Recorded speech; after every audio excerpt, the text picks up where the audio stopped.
Hello everybody, James here from ItsMuchMore, and we're back for another video. This time it's season 3 with my friend here, Jack. And yeah, we're taking a look at WWF Hasbro figures again. So what we got this time in this series? Right, so series 3, much stronger roster in this one than season 2. This one, there's some really good figures. To be fair, there's not really many figures that I don't like in this one, which for me, I think it's really strong. Great characters, great figures, great designs, great movements. Yeah, I think they really improved it. Bear in mind, this is now the second, probably third year they've been designing, manufacturing and producing figures.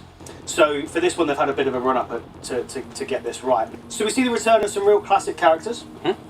Hulk, yeah, straight back in there. Cool. Warrior, he's back in again. Nice one. Macho Man, back in again. He's back. Yeah, so all three of these now have been Series 1, Series 2 and Series 3. Very good. And they've all had different designs as well. Okay.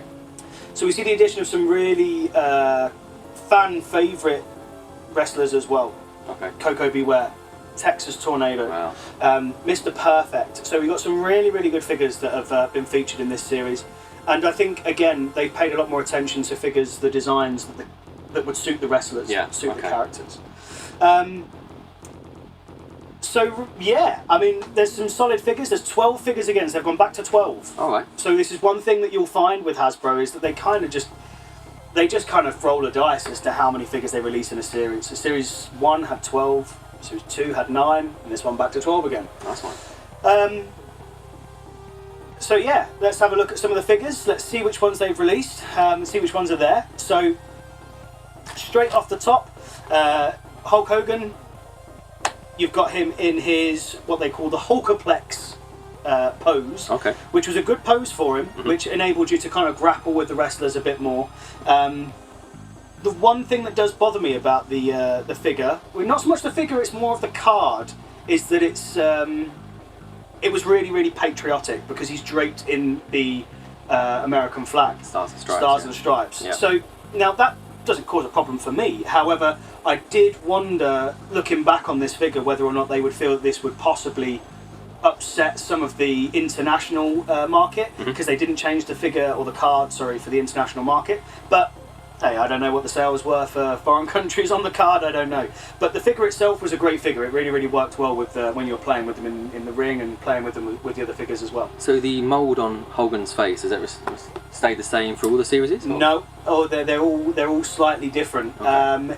They always put him with a really aggressive and angry face, apart from the next Hulk figure which comes up in the following videos, where it's one of the first times they kind of let him smile a little bit, but in the figure itself they always put him with a real grimace on his face. Because in this picture he looks identical to the box art, the case, you know. Pretty much, yeah, pretty much. They paid a lot of attention to it. And again, I think it's because they had time to really plan the figures. Yeah. So this is why I think this series is a lot stronger than the other series. Okay. If you look at, for example, the Macho Man figure, which I've not got, but we don't really need to see it, just go back to Season 2 video, which will be somewhere in the left or right of the screen. Yeah, there'll be a card up there, yeah, take a look at it. Yeah, and you'll see that the Macho Man in this series was just the Macho King figure without the crown and scepter, and they just put Macho Man on his trunks rather than Macho King. So that's the only difference, so you don't really need to see it. There's no difference in the mould or anything like that. The card was slightly different because they had him in a different picture. They didn't have him in his King outfit.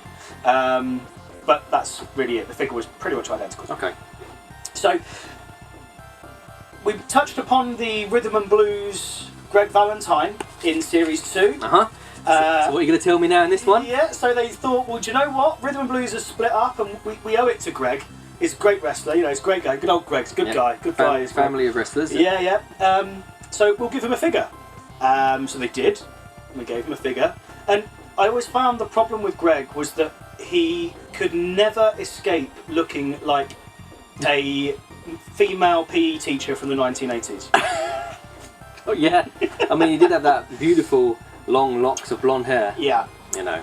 And the figure is no different. The face, the mould, even the picture on the card, he looks like Yeah, he looks like a PE teacher from the 80s. From the 80s. So yeah, it's a shame really because he's a good wrestler and he was a fan favourite. But yeah. But as a wrestler here, how do you find the move that he did? You know, is it a clothesline? He's got a clothesline action. Yeah, it's fine. It's fine. It's pretty standard. Yeah.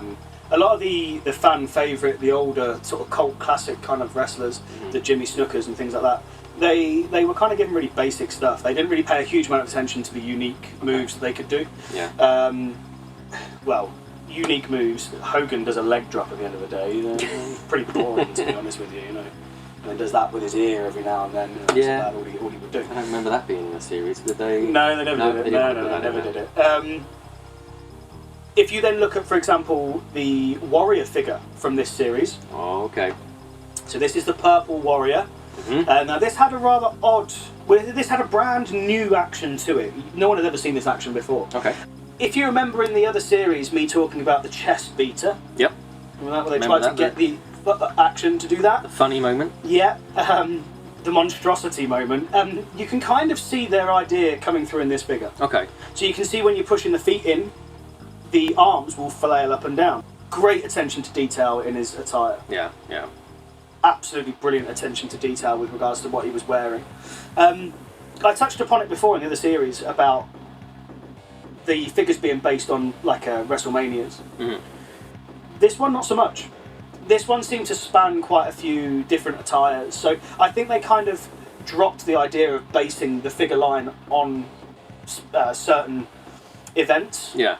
Which I think worked well because you can see in this it's a lot stronger with regards to what they're wearing, ring attire and things like that, and what they would come in and out of with their entrance gear. So I think that's why I prefer this series. Okay. If you're looking at the promotional material, as we've got here on the screen, yep. So we've touched upon it before. Okay. The things that are in the promo. This is the print ad in regards to what's actually in the. Let's have a look then. Let's have a look to see what there is. Is there anything missing? Anything additional? Let's see if I can spot it before you can. Well, I know. I'm telling you what it is. I can spot it. I know what it is. Let me have a look. There's the picture. Okay. Have a look. What we got this time then? So this is one of the print ads, again, from one of the catalogues that went all in all toy catalogues, things like that. Okay. So you can see you've got the Warrior, you've got Valentine, you've got Texas Tornado. It's perfect. You've got Piper, Sneaky Hasbro, again. Oh, the figure line doesn't look didn't look enough. Let's sneak a figure in there. So they just snuck Piper in there just to stand up against everyone else. What do you spot? Well, the ring, for starters, it's not got the apron. Yeah. Or the, whatever it was, the around the edges of it. So it looks like an actual ring that you can purchase now. Yeah, 100%. They decided to drop this apron that they never made commercially. Yep. They've got rid of it. So now all you've got is the standard ring that you could buy and you could purchase. The turnbuckles here again, black. Yep. Again, we'll touch on this later. So, I mean, to the untrained eye, I can't see anything else wrong with this picture. No. So, there's two things here that were slightly different from this promo shot that were released. Right. So the first of which, really picky difference. The face paint on Warrior, ever so slightly different. Okay, right. So, not much of a difference with regards to what he would be wearing at this time, because his face paint changed nearly every day when he was coming in and out. The difference here was probably down to the fact that it was probably cheaper to use the paint on the figure that they released than what the paint was on the promotional video, on the promotional shoe, sorry. Yeah. So that's one change. The other change, Texas Tornado has different tassels. What? Yeah. No way. Yeah. So what they released was they basically just made him with red shin pads almost. Okay. But in the picture you can see here, they've actually put detail in his tassels. So, other figures in this line, you've got Natural Disasters, Earthquake and Typhoon. Did they come as a tag team or they individual? They did not come as a tag team. Right. Sneaky Hasbro wanted you to double up the money and buy them individually. So you could only buy them individually. They weren't in a tag pack. Right. We did have tag teams now by this point. The ones that have been released previously would have been Bushwhackers and Rockers, which I'll go through in a tag team episode. But up until this point, we had now seen tag packs. Yeah, Demolition was out as well. So they released these individually, which I suppose probably annoyed a few people. Yeah. We've also got a second release for Bossman. Okay. Now, Boss Man's career was slightly changeable in whereby he was what is called heel and babyface, which is bad guy and good guy. Yeah. He kind of chopped and changed a little bit throughout his career. So in this picture of his card, he's got a smile.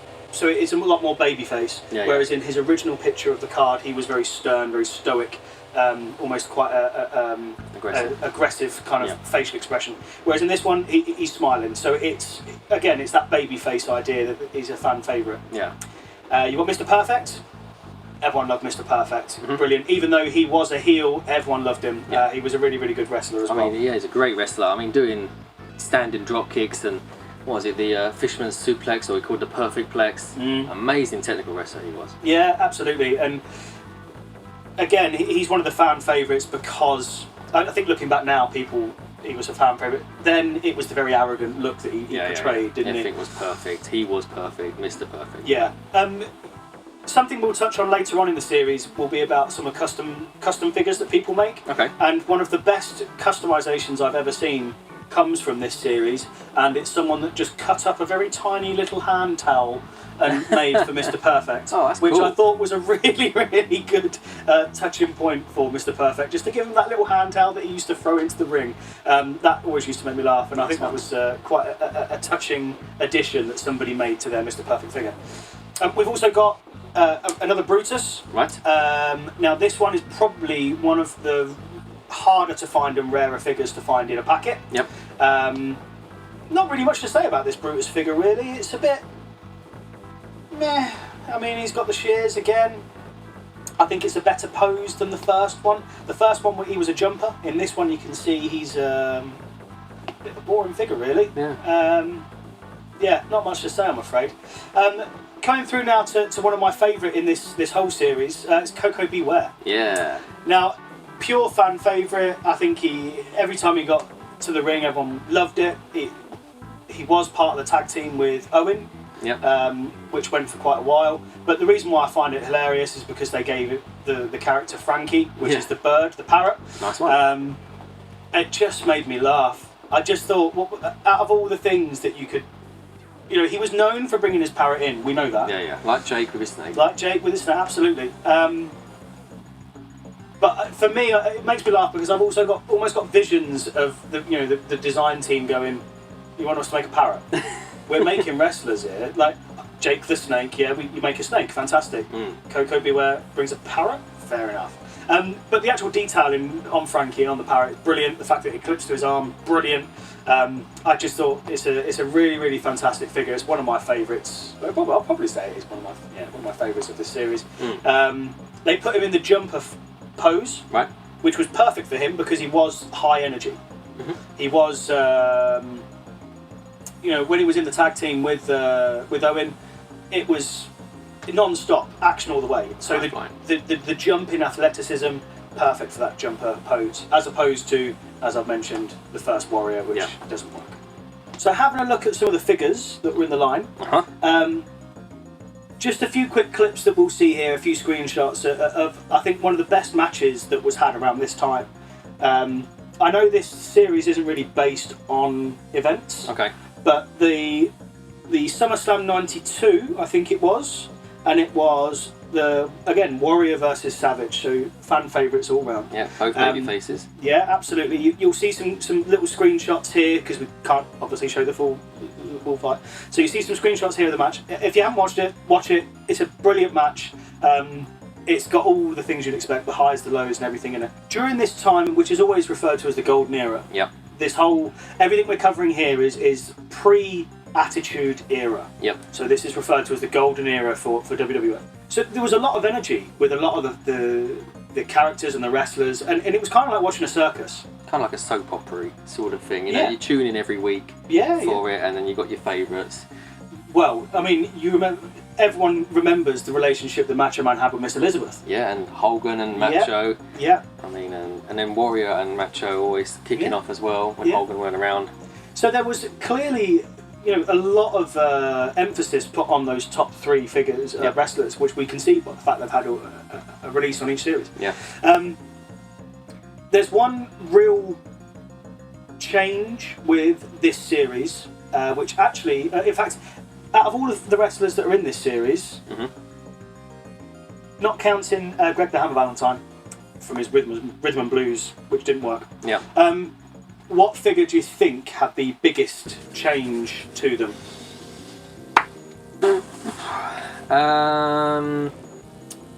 Not the Warrior. It's not No. gonna be him. No. No. Not Hogan. No. No. Not Boss Man. No. No. It's Typhoon.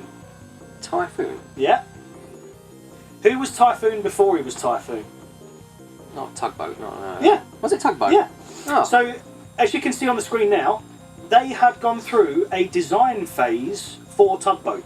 Right. Okay. So they'd drawn him out, they'd created him, they'd done test shots, they'd done paint tests. You'll even see as well what's called a 2-up. Okay. Okay, so you'll see this on the screen now. So a 2-up, what they will do is they will manufacture the figure, but they will make everything twice the size. So instead of the figure being 4.5, 5 inches tall, the figure then ends up being 9, 10 inches tall. Okay. Yeah? And they do this so they can actually see the detail in what's being made in the figure, so that when they scale it back down, the detail is even greater. Right. Okay, so you can see here, Tugboat, they've designed him, they've painted him, they've done test shots, they've done the paint test, they've done the 2-up, they've scaled it back down, and then he stopped being Tugboat. So what are they going to do? So they just rolled everything back and they just put him, because by this stage he'd then joined with the Earthquake, and they became the natural disasters. So again, depending on how far ahead they were trying to work, it was inevitable that some wrestlers and some figures weren't going to be staying in that character for that long. So these changes were made. So there is a prototype of Tugboat out there. Okay. There is the 2-up of Tugboat out there. Oh. Guess who owns those? You? No! It's our old friend Zack Ryder again. So you can see here there's some evidence and pictures. I think there's some pictures I can get. Yeah, he does own them. I mean, So, if we're talking about Earthquake and Typhoon, I didn't like the fact that Earthquake, I don't know if the same with Typhoon's character, but his legs were different than any of the other wrestlers I've seen in any of the other series. Oh, because they kind of flopped about. Yeah, so he couldn't stand properly in the ring, and it was annoying to have that as a child to wrestle with him. He just used to fall over all the time. Yeah, the centre of gravity with Earthquake as a figure wasn't very good. No. Typhoon not so bad, but with Earthquake, yeah, it was pretty terrible. Yeah. You can still have big figures with a great centre of gravity. Like Andre in Series 1. Andre, perfect example. We'll cover it in a later series. There's the Yokozuna as well. Okay, yeah. Great figure, huge figure, great centre of gravity. He could stand up really easily. Okay. But yeah, Earthquake, terrible. Terrible figure. So yeah, out of the whole series, really, for me, my favourite, probably say Koko Beware. Yeah? Probably, yeah. It matches the character perfectly. I love the fact they put Frankie with him.